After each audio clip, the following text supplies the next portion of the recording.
Kevin Saher.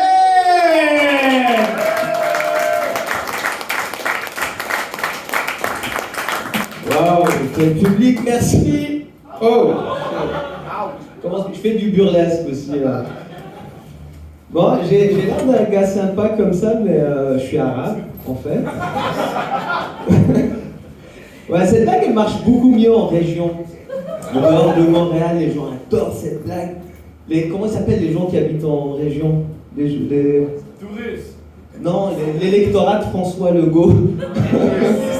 Ils adorent ce genre d'humour. Quand un arabe fait de l'autodérision, ils trouvent ça fucking drôle. Ouais, je sais que tout le monde n'aime pas ça, je fais un peu d'humour politique. C'est dans un bar, ça marche pas trop. Je suis un peu le Fred Dubé de l'humour, un petit peu. Il y en a qui ont encore frié. Ouais, moi ça fait pas longtemps que je fais de l'humour. En fait, j'ai commencé à y penser pendant l'affaire MeToo. Je sais pas si vous vous souvenez de l'affaire MeToo. C'est quand j'ai vu le nombre d'humoristes au Québec qui ont été impliqués dans l'affaire MeToo, je me suis dit, j'ai peut-être ma place dans ce milieu. Non, c'est pas ce que je veux dire. Ce que je veux dire, c'est qu'il y a eu tellement d'humoristes qui ont dû abandonner leur carrière que ça fait de la place pour la relève. Et puis, moi, je ferais jamais des trucs comme ça, tu vois.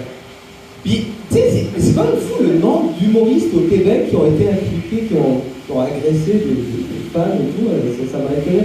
Comment est-ce qu'ils recrutaient les humoristes avant dans les églises, putain?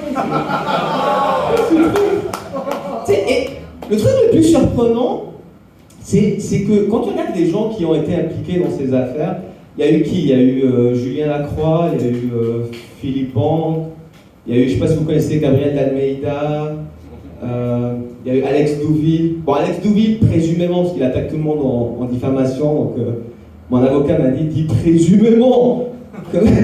J'ai un avocat, mais j'ai pas de quoi le payer, donc je suis exactement ce qu'il me dit, tu vois. Et ce qui est dingue avec ces gens-là, si tu regardes bien, tu sais, ils étaient plutôt jeunes, tu sais, ils avaient du succès, ils étaient drôles, ils faisaient du cash, et en plus, physiquement, ils sont pas si mal que ça, tu vois. Ça, moi je suis hétéro, tu sais, pas si mal que ça, c'est le meilleur compliment que je peux faire à un mec. Moi, Brad Pitt, je trouve qu'il est pas désagréable à regarder, tu vois ce que je veux dire. Donc ces gens-là, ça m'a étonné que eux agressent des... Je veux dire, moi, je pensais qu'ils avaient de la chatte jusqu'au cou, tu vois. Je pensais qu'ils étaient noyés dans du jus de plot. Genre, ils n'avaient pas besoin d'agresser des filles, mais what the fuck, les gars. Tu sais, je dis pas que... Tu sais, ouais, ces gens-là étaient plutôt beaux gosses. Je dis pas que si c'était des gens laids, j'aurais trouvé ça cool.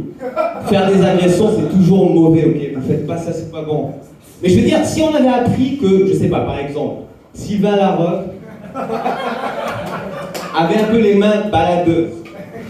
Je dis pas que c'est bien, tu vois. Et en plus, je suis sûr que Sylvain Larocque ferait pas de mal à une mouche, mais j'aurais été pas surpris, tu vois. Peut-être à sa place, j'aurais fait pareil, je sais pas. On sait pas.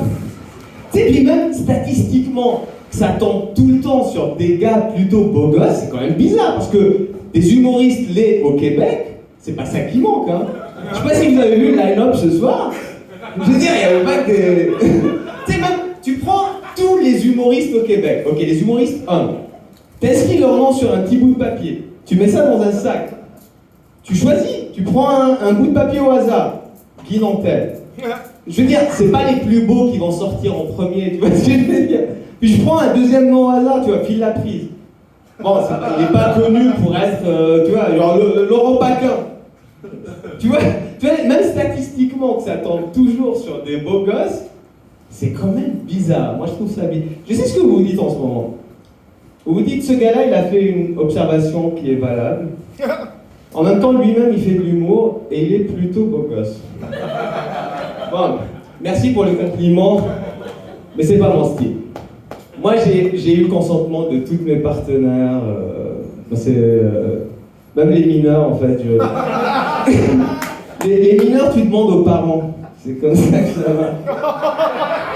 Non, c'est une blague, bien sûr, je ferai pas ça, c'est pas mon truc. Moi, en plus, en ce moment, je suis pas du tout actif sexuellement, tu vois. En ce moment, si je me fais attraper pour une histoire d'affaire MeToo, ça serait une histoire de masturbation, tu vois. Un truc à la Louis C.K., tu vois. Ouais, j'adore Louis C.K., mais quand même, tu sais, dans le plus gros scandale sexuel planétaire, tu te fais attraper pour une histoire de masturbation, t'es un putain de branleur. Merci à tous, c'était tout pour moi.